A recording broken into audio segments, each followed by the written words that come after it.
আজকে কি সুন্দর একটা রেসিপি করেছি, তো পাড়ার একটা দিদি এসে বলল, কি রাঁধতেছো, এত সুন্দর গন্ধ বেরোইছে।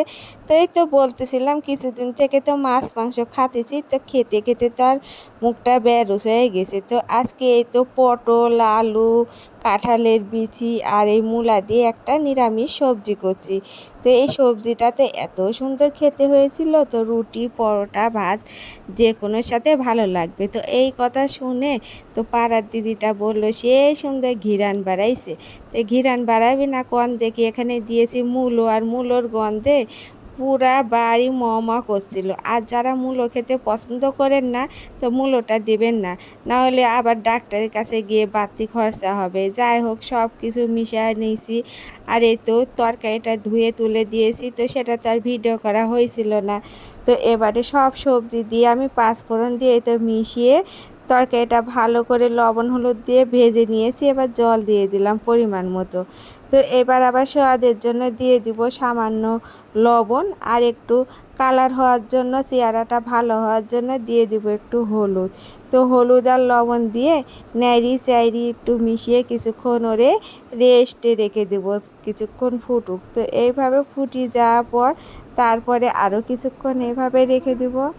যখন ভালোভাবে মিশে যাবে, ওরা নিজে নিজের থেকে একটা থকথকে ভাব চলে আসবে, তখন এবারে আমি একটু চালের ময়দা গুলিয়ে দিয়ে দেব, যাতে আর একটু থকথকে হয়। তো পাড়ার দিদিটা দাঁড়িয়ে দাঁড়িয়ে আমার এই রেসিপিটা দেখছিল আর বলছিল বাড়িতে গিয়ে অবশ্যই করব, কিন্তু একটু আমতা আমতাও করছিল। তো বুঝতেই পারলাম, তো এক বাটি দিলে বন্ধ হয় না। তো সেরকম এক বাটি রেসিপি দিয়ে দিলাম, আর প্রতিদিনই এসে কয় যে এত সুন্দর নিরামিষ রেসিপিটা হয়েছিল।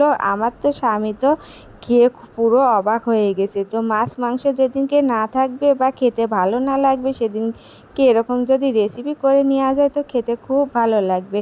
তো এবারে আমার রেসিপিটা করা হয়ে গেছে, এবারে দিয়ে দিলাম ভাজা জিরির গুঁড়ো, আর জিরির গুঁড়োটা দিয়ে একটু নেড়ে চেড়ে নিয়ে এই তো আমার রেসিপিটা হয়ে গেছে। তো এইভাবে বাড়িতে রান্না করলে এর স্বাদে পুরো বাড়ি মোমো করবে, আর খেতেও খুব ভালো লাগবে। তো দিদিটা প্রতিদিনই এরকম করে তৈরি করে নেয়, আর আমাকে বলে এই রেসিপিটা সকালে খেতে রুটির সাথে খুবই ভালো লাগে, আর রাত্রেও তো রুটির সাথে আমি রেখে দিই আমার স্বামীর জন্য বাড়তি করে। তো আমার আজকের রেসিপিটা আপনাদের কেমন লাগলো অবশ্যই কমেন্টে জানিয়েবেন, আর ভালো লাগলে আমার চ্যানেলের পাশে আর আমার চ্যানেলটিকে সাবস্ক্রাইব করে রাখবেন। ও আর একটা জিনিস দিছিলাম, তো সে তো আবার রাগ করবে, ঝিঙেও দিয়েছিলাম। তো কেমন লাগলো?